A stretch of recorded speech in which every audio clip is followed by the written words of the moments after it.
காவிரி தீர்ப்பை மதித்து கர்நாடகா தமிழ்நாட்டுக்கும் புதுச்சேரிக்கும் உண்டான உரிமை நீரை, ஜூன் மாதத்துக்கு உண்டான உரிமை நீரை, ஜூலை மாதத்துக்கு உண்டான உரிமை நீரை, ஆகஸ்ட் மாதத்துக்கு உண்டான உரிமை நீரை, செப்டம்பர் மாதத்துக்கு உண்டான உரிமை நீரை திறப்பதாக இருந்தால்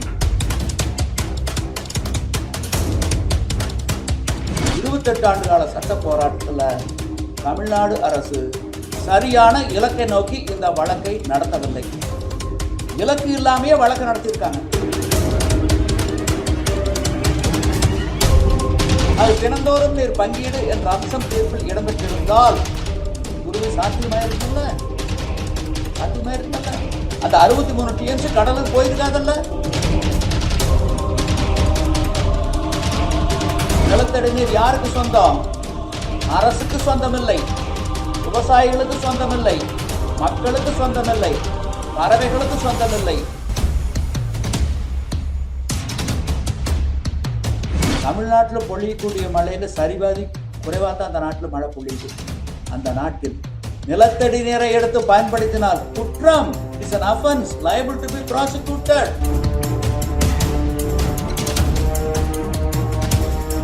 இன்னைக்கு மேட்டூர் அணையிலிருந்து விவசாயத்திற்காக தண்ணீர் திறக்கப்படுவது இருந்துச்சு. ஒவ்வொரு ஆண்டுமே ஜூன் 12ஆம் தேதி திறக்கப்படும். இன்னைக்கு தண்ணீர் இல்லைன்னு சொல்லிட்டு பாத்தீங்கன்னா அறிவிப்பு வந்திருக்கு. அரசு தரப்புல இருந்து திறக்கப்படவில்லை அப்படின்னு சொல்லியிருக்காங்க. உங்களோட பார்வை என்னங்கய்யா? அதாவது அட்டவணைப்படி ஜூன் மாதம் 12ஆம் தேதி தண்ணீர் திறக்கப்பட வேண்டும் குறுவை சாகுபடிக்கு டெல்டா மாவட்டங்களுக்கு. இதுக்கு முன்னாடி கிட்டத்தட்ட மு.க. ஸ்டாலின் அவர்கள் முதலமைச்சராக இருந்தபோது எல்லாம் கரெக்டா அந்த ஜூன் மாதம் 12ஆம் தேதி திறந்தாங்க. ஒரு வருஷம் பார்த்தீங்கன்னா முன்கூட்டியே திறந்தாங்க, மே மாசமே திறந்தாங்க, மே கடைசியில் திறந்தாங்க. ஆக அப்பெல்லாம் தண்ணி அணையில் இருந்தது. இன்னைக்கு அந்த அளவுக்கு தண்ணி இல்லை, அது உண்மைதான். இன்னைக்கு பார்த்தீங்கன்னா ஒரு 90 அடிக்கு மேல இருந்தா தான் திறக்கக்கூடிய ஒரு வாய்ப்பு. இன்னைக்கு அந்த அளவுக்கு தண்ணி இல்லை, 41 TMC தான் இருக்கு. ஆகவே திறக்கக்கூடிய ஒரு வாய்ப்பு இல்லை. ஆனாலும் திறக்கலாம். திறந்தா குறுவை சாகுபடி சாத்தியம் ஆகும். ஆனால் கர்நாடகம் தீர்ப்பை மதித்து தண்ணீர் திறக்க வேண்டும். காவிரி தீர்ப்பை மதித்து கர்நாடகா தமிழ்நாட்டுக்கும் புதுச்சேரிக்கும் உண்டான உரிமை நீரை, ஜூன் மாதத்துக்கு உண்டான உரிமை நீரை, ஜூலை மாதத்துக்கு உண்டான உரிமை நீரை, ஆகஸ்ட் மாதத்துக்கு உண்டான உரிமை நீரை, செப்டம்பர் மாதத்துக்கு உண்டான உரிமை நீரை திறப்பதாக இருந்தால் குறுவை சாகுபடி சாத்தியமாகும். ஆனால் திறப்பதில்லை. 28 ஆண்டு கால சட்ட போராட்டம், அதுக்கு பின்னாடி 7 ஆண்டுகள், இந்த 35 ஆண்டுகள்ல கர்நாடகா எப்ப தமிழ்நாட்டுக்கு தண்ணி திறந்திருக்காங்க? இனிமேல் தேக்கினால் கர்நாடக நீர்த்தேக்கங்கள் உடையும் என்ற அடிப்படையில் அவங்களுடைய அணைகளுடைய பாதுகாப்பு கருதி தமிழ்நாட்டையும் புதுச்சேரி வடிகாலா வச்சுதான் திறந்திருக்காங்களே வழிய தமிழகமும் புதுவையும் காவிரியில் கடைமடை உரிமை பெற்ற மாநிலங்கள்னு இந்த 35 ஆண்டுகள்ல திறக்கவே இல்லை. நேற்றுக்கு திறக்கல, இன்னைக்கு திறக்கல, நாளைக்கு திறக்க போறதில்ல. ஆக மொத்தத்துல இந்த காவிரி தீர்ப்பு என்பது ஒரு ஏட்டுச்சுரைக்காய், காணல் நீர், மாயமான். இப்ப டெல்லியில் உருவாக்கி இருக்கிறாங்கல்ல காவிரி மேலாண்மை ஆணையம், புதுடெல்லியில உருவாக்கி இருக்கிறாங்க. இங்க பெங்களூர்ல ஒழுங்காற்று குழு அமைச்சிருக்காங்க. இந்த 2 பல உத்தரவுகளை பிறப்பித்தன. எந்த உத்தரவை மதித்தும் கர்நாடகா தண்ணி திறக்கல. ஆக இவைகளெல்லாம் பல்லில்லாத பாம்புகள். எதுக்கு இதெல்லாம்? எதுக்கு காவிரி நடுவர் மன்றம் 1990ல 91ல எதுக்கு இடைக்கால தீர்ப்பு, 16 ஆண்டுகளுக்கு பின்னாடி ஏன் இறுதி தீர்ப்பு 2007ல, ஏன் அதன் மீதான மேன்முறையீடுகள், ஏன் மேன்முறையீடுகள் மீதான தீர்ப்பு 2018 பிப்ரவரி 16ல, ஏன் அதை கெசட்ல வெளியிடணும், எதற்காக காவிரி மேலாண்மை ஆணையம் புதுடில்லியில உருவாக்கணும், எதற்காக ஒழுங்காற்றுக்குழு பெங்களூர்ல அமைக்கணும், என்ன பயன்? ஒரு பயனும் இல்லை. இது யதார்த்த உண்மை. ஆக இதுல என்ன நாம தெரிஞ்சுக்கிறோம்னா, 28 ஆண்டு கால சட்ட போராட்டத்துல தமிழ்நாடு அரசு சரியான இலக்கை நோக்கி இந்த வழக்கை நடத்தவில்லை. இலக்கு இல்லாமையே வழக்கு நடத்தியிருக்காங்க. ஒரு தவறான தீர்ப்பு வாங்கி கொடுத்திருக்காங்க. அப்ப திமுக, அண்ணா திமுக 2 பேரும் மாறி மாறி மாறி மாறி இந்த வழக்கு நடத்தினாங்க. மாறி மாறி வழக்கு நடத்தி ஏராளமான கோடி ரூபாய்களை வழக்கு செலவு கொட்டுன்னு கொட்டி இப்படி ஒரு தவறான தீர்ப்பு வாங்கி கொடுத்திருக்காங்க.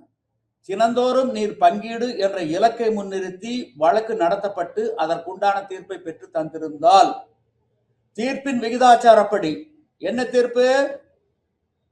உச்சநீதிமன்ற மேன்முறையீடுகள் மீதான தீர்ப்பு தான் கடைசி தீர்ப்பு. அந்த தீர்ப்பின்படி கர்நாடகாவுக்கு 284.75 டிஎம்சி, தமிழ்நாட்டுக்கும் புதுச்சேரிக்கு 177.25 டிஎம்சி, கேரளாவுக்கு 21 டிஎம்சி.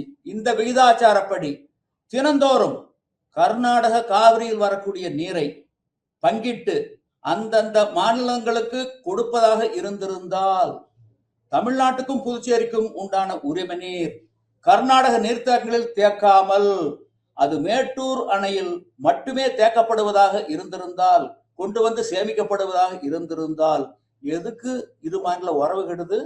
எதுக்கு மோதல் வருது? எதுக்கு இறையாண்மை ஒருமைப்பாடு கேள்விக்குறியாகுது? என்ன தீர்ப்பு வாங்கி கொடுத்திருக்கீங்க 28 ஆண்டு கால சட்ட போராட்டத்துல? எதற்காக தமிழ்நாட்டுக்கும் புதுச்சேரிக்கும் உண்டான உரிமை நீரை கர்நாடக நீர்த்தேக்கங்களில் தேக்க வேண்டும்? அந்த கர்நாடக நீர்த்தேக்கங்கள் கட்டுவதற்கு ஹேமாவதி, கபினி, ஹாரங்கி, கேஆர்எஸ் போன்ற நீர்த்தேக்கங்கள் கட்டுவதற்கு தமிழ்நாடு அரசும் புதுவை அரசும் பணம் கொடுத்ததா? இல்லை தேக்கி வைப்பதற்கு வாடகை கொடுக்கின்றோமா?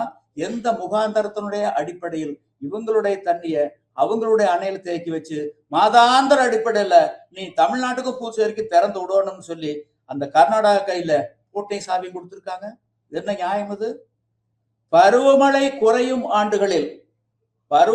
குறையும் ஆண்டுகளில் தீர்ப்பை நடைமுறைப்படுத்தினால் கர்நாடக பாலைவனமாகும், நடைமுறைப்படுத்தாமல் போனால் தமிழ்நாடு பாலைவனமாகும். இதுக்கு என்ன தீர்வு வச்சிருக்கீங்க? தீர்ப்புல என்ன தீர்வு வச்சிருக்கீங்க?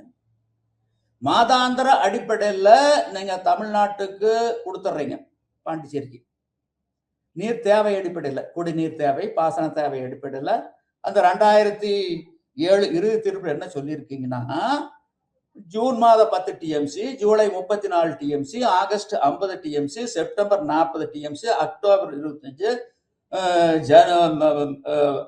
நவம்பர் 8, டிசம்பர் 8, ஜனவரி 3, பிப்ரவரி 2.5, மார்ச் 2.5, ஏப்ரல் 2.5, மே 2.5, மொத்தம் 192 டிஎம்சி தண்ணீரை பிலிகுண்டில் எல்லையில் கொடுக்க வேண்டும்ங்கிறது இறுதி தீர்ப்பு.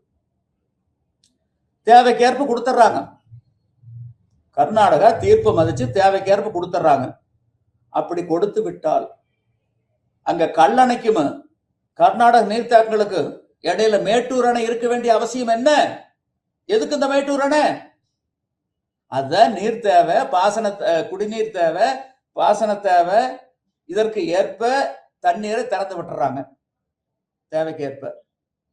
அப்படி ஒரு நிலை வருகின்ற பொழுது கர்நாடக நீர்த்தேக்கங்களுக்கு கல்லணைக்கு இடையில மேட்டூர் அணை இருக்க வேண்டிய அவசியம் என்ன? இந்த கேள்விகள் என்ன பதில்? எங்கே பதில்? ரெண்டாவது பாத்தீங்கன்னா, இப்ப கர்நாடக நீர்த்தேக்கங்கள்ல தேக்கிறோம், கொஞ்சம் தண்ணி வந்தா அந்த விவசாயிகள் அமைதியா இருப்பாங்களா? அந்த அரசுக்கு அழுத்தம் கொடுப்பாங்கல்ல, திறந்து விடு திறந்து விடு திறந்து விடுன்னு அழுத்தம் கொடுப்பாங்களா? கொடுக்க மாட்டாங்களா? கொடுப்பாங்க. அந்த அரசாங்கம் நிர்பந்தத்துக்கு அடிபணிஞ்சு திறந்துடுறாங்க. சேடை வாச்சி, சேத்தொலை ஓட்டி, நாத்து நட்டுறாங்க, களை எடுப்பு பயிர். மேல்மழை வரும்னு எதிர்பார்க்குறாங்க, மேல்மழையும் குறைஞ்சி போயிடுது. அப்போ தண்ணி பற்றாக்குறை. உடனே டேர்ன் வைக்கிறாங்க, டேர்ன் சிஸ்டம், முறைநீர் பாசனம் வைக்கிறாங்க. எப்படியே பாய்ச்சுறாங்க. மேல்மழை வரும், நல்ல மழையாக இருக்குன்னு எதிர்பார்க்காங்க. மேல்மழையும் வெகுவாக குறைஞ்சி போயிடுது. ஆக வழி இல்லாமல் கடைசி நேரத்தில் குடிநீருக்கு வச்சிருந்ததையெல்லாம் திறந்து விட்டுதான் ஏதோ அறுவடை பண்ணுறாங்க. ஏதோ ஒரு போகம் கேரட்டு முரட்டுன்னு ஏதோ ஒரு போகம் சாகுபடி பண்ணிடுறாங்க. அணைகளை பூரா வடிச்சிடுறாங்க. ஜூன், ஜூலை, ஆகஸ்ட், செப்டம்பர் 4 மாதம் முடிஞ்சிருது, அறுவடைக்கு வந்துடுது, அணை பூரா வடிச்சிடுறாங்க. தமிழ்நாட்டுக்கு புதுச்சேரிக்கு எதை விடுறது? வழியே கிடையாது. அப்போ இரு மாநில மோதல்.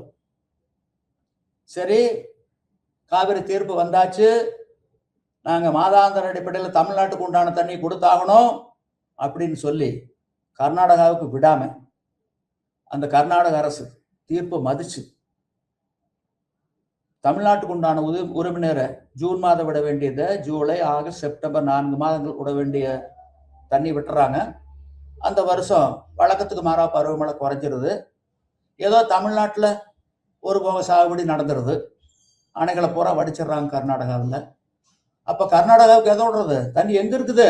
இருந்தா தானே விடுறக்கு வழியே இல்லை. அதனால இதுக்கெல்லாம் என்ன தீர்ப்புல வச்சிருக்கீங்க? தினந்தோறும் நீர் பங்கீடு என்ற அம்சம் தீர்ப்பில் இடம்பெற்று தீர்ப்பின் விகிதாச்சாரப்படி தினந்தோறும் மேட்டூர் அணைக்கு கொண்டு வந்து சேமிக்கப்படுவதாக இருந்திருந்தால் அந்த நீரினுடைய அளவை வச்சு, வரத்தை வச்சு, இருப்பை வச்சு திட்டமிட்டு பாசன பரப்பளவை குறைச்சு சாகுபடி பண்ணலாம். இல்லைன்னா நஞ்சைக்கு பதிலாக புஞ்சைக்கு மாறலாம். இப்படி வாய்ப்பு இருக்கு. ஆனா இந்த 2 வருஷத்துக்கு முன்னாடி என்ன, அந்த வருஷம் முன்பகுதியில் மழை பொழியல. கர்நாடகாவில் ஜூன் மாதம் பாசனத்துக்கு தண்ணி திறந்துட்டாங்க. திறந்த உடனே தமிழ்நாட்டுக்கும் புதுச்சேரிக்கும் உண்டான உரிமையை திறக்கல. ஜூன் மாதம் விடவே இல்லை, ஜூலை மாதம் விடல, ஆகஸ்ட் முற்பகுதியில் விடல. பிற்பகுதியில் நல்ல மழை கர்நாடகாவில் கொட்டி அங்க ஹேமாவதி, கபினி, ஹேரங்கி, கேஆர்எஸ் போன்ற அணைகள்லாம் நிரம்பி இல்ல அணைகளுடைய பாதுகாப்பு கருதி உபரி நீரை ஒன்னா திறக்கிறாங்க. மேட்டூர் அணைக்கு ஏறுது தண்ணி. ஆனா 2 நாள்ல நிரம்பி உபரி நீர் கடலுக்கு போகுது. அந்த வருஷம் குறுவை சாகுபடி பொய்த்து போகுது. ஆனா 63 TMC கடலுக்கு போகுது. அது தினந்தோறும் நீர் பங்கீடு என்ற அம்சம் தீர்ப்பில் இடம்பெற்றிருந்தால் குறுவை சாத்தியமாயிருக்குமல்ல. அந்த 63 TMC கடலுக்கு போயிருக்காதல்ல. இப்படி ஒரு தவறான தீர்ப்பு வாங்கி கொடுத்துருக்கீங்களே. சரி ஐயா, ஒருத்தர்கிட்ட 4 பேர் வேலை செய்யறோம். மாலையில வேலை முடியுது.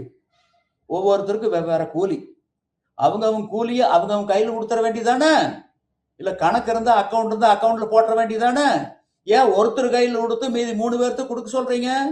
அந்த வாங்கினவரு மீதி 3 பேர்த்துக்கு கொடுக்காம ஏமாத்திட்டா, இந்த பாதிக்கப்பட்ட 3 பேர் முறையிட்டா, நான் அவர்கிட்ட கொடுத்துட்டேன், எனக்கு தெரியாது அப்படின்னு கை விரிச்சா என்ன தீர்ப்பு வாங்கி கொடுத்துருக்கீங்க?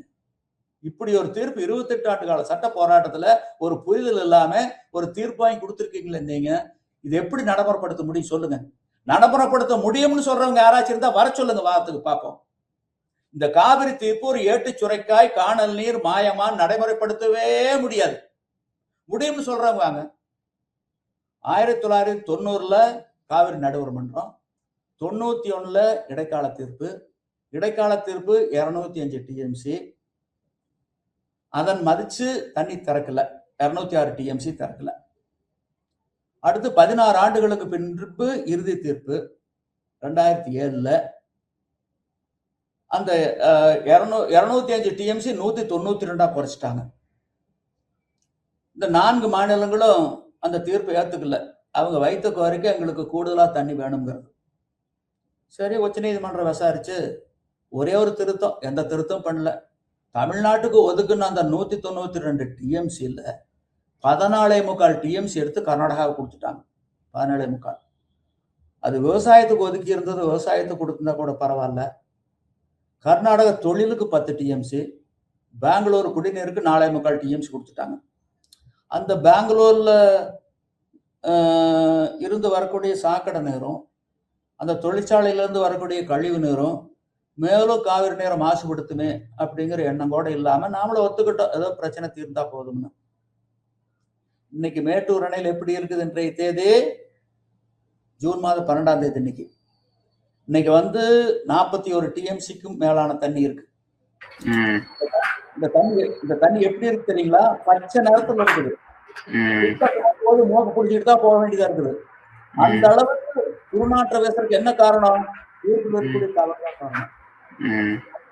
அப்புறம் பாத்தீங்கன்னா ஒரு சமாதானம்னு சொன்னாங்க பாருங்க, ஒரு சமாதானம். அந்த தீர்ப்புல ஒரு சமாதானம் சொல்லியிருக்காங்க. இந்த 14.25 TMCக்கு தமிழ்நாட்டுக்கு இழப்பு ஏற்படுதல்ல, அந்த இழப்பை ஈடு செய்வதற்காக தமிழ்நாடு அரசு டெல்டா மாவட்டங்கள்ல நாகை, தஞ்சை, திருவாரூர், மயிலாடுதுறை மாவட்டங்கள்ல இருக்கக்கூடிய நிலத்தடி நீரை எடுத்து பயன்படுத்திக் கொள்ளலாம் அப்படின்னு சொல்லியிருக்காங்க. நிலத்தடி நீர் யாருக்கு சொந்தம்? அரசுக்கு சொந்தமில்லை, விவசாயிகளுக்கு சொந்தமில்லை, மக்களுக்கு சொந்தமில்லை, பறவைகளுக்கு சொந்தமில்லை, விலங்குகளுக்கு சொந்தமில்லை. இவங்கெல்லாம் எந்த நீரை பயன்படுத்திக்கணும்? மழை நீர், ஊற்று நீர், ஆற்று நீர், ஓடை நீர், ஏரி, குளம், குட்டை, கண்மாய், நீர்த்தேக்கங்கள், ஊரணிகளில் தேக்கி வைக்கப்பட்டிருக்கக்கூடிய தேக்க நீரைத்தான் பயன்படுத்திக்கணும். நிலத்துக்கு கீழே தண்ணீர் போயிட்டா இந்த உயிரினங்களுக்கு வேண்டிய உயிர்காற்றையும் உணவையும் உருவாக்கி கொடுக்கக்கூடிய தாவரங்களுக்கு தான் சொந்தம். இதுதான் இயற்கை வகுத்து இருக்கக்கூடிய நீர் பங்கீடு. இதைத்தான் சொல்லியிருக்காங்க நம்முடைய இலக்கியங்கள்ல. துப்பார்க்கு துப்பாய, துப்பாக்கி துப்பார்க்கு துப்பாயதும் மழை. இதுல துப்பாக்கியும் இல்லை, தோட்டாவும் இல்லை, வன்முறையும் இல்லை, நீர் பங்கீட்டை பத்தி தெளிவா சொல்லியிருக்காங்க. இன்னைக்கு விஞ்ஞான கண்டுபிடிப்பு வந்தாச்சு. 1000 அடிகளுக்கு மேல ஆழ்வாய் கிணறு போடுற அளவுக்கு இன்னைக்கு விஞ்ஞானம் வளர்ந்துருக்குது இல்லையா? இஸ்ரேலுங்கிற ஒரு நாடு, பாலைவன நாடு. தமிழ்நாட்டில் பொழியக்கூடிய மழையில சரிபாதி குறைவா தான் அந்த நாட்டில் மழை பொழியுது. அந்த நாட்டில் நிலத்தடி நீரை எடுத்து பயன்படுத்தினால் குற்றம். It is an offense liable to be prosecuted. நிலத்தடி நீரை எடுத்து பயன்படுத்தவே கூடாது. பல நாடுகள் இப்படிப்பட்ட சட்டம் இருக்கு. அப்படியே நிலத்தடி நீர் எடுத்து பயன்படுத்தினா என்ன ஆகும்? 1000 அடி 1500 அடி ஆழ்வாய் கிணறு போட்டு எடுத்து உறிஞ்சி உறிஞ்சி பயன்படுத்தணும்னா இப்ப இருக்கக்கூடிய இந்த தலைமுறை நீங்களும் நானும் பிழைத்துக் கொள்ளலாம். இந்த தாவரங்கள் தங்களுடைய வேர்களை 2000 அடி 1500 அடி கீழே கொண்டுட்டு போக முடியுமா நீருக்காக?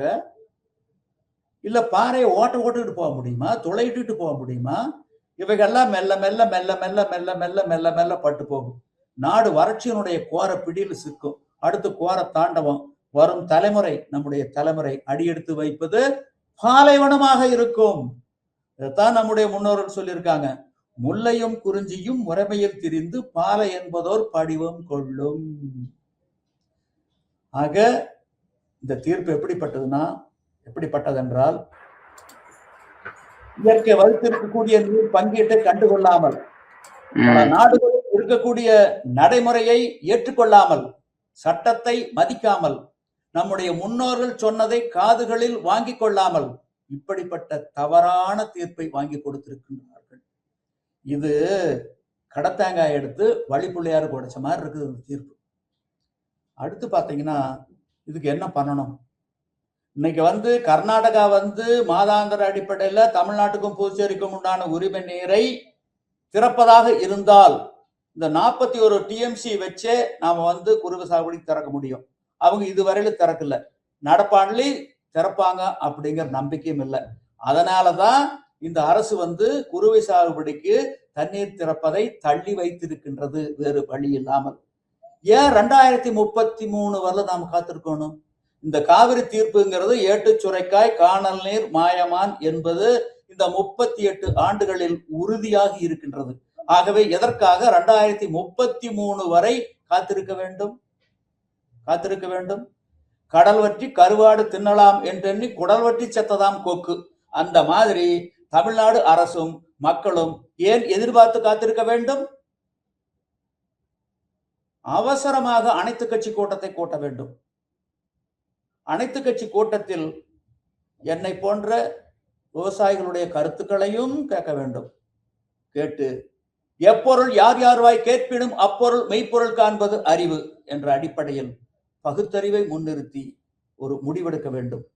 முடிவெடுத்து ஒரு மறுசீராய்வு மனுவை காவிரி நடுவர் மன்றத்தில் காலம் தாழ்த்தாமல் தாக்கல் செய்ய வேண்டும். நடுவர் மன்றம் ஏற்றுக்கொண்டால் வரவேற்கலாம், மறுத்தால் உச்ச நீதிமன்றத்தை நாட வேண்டும்.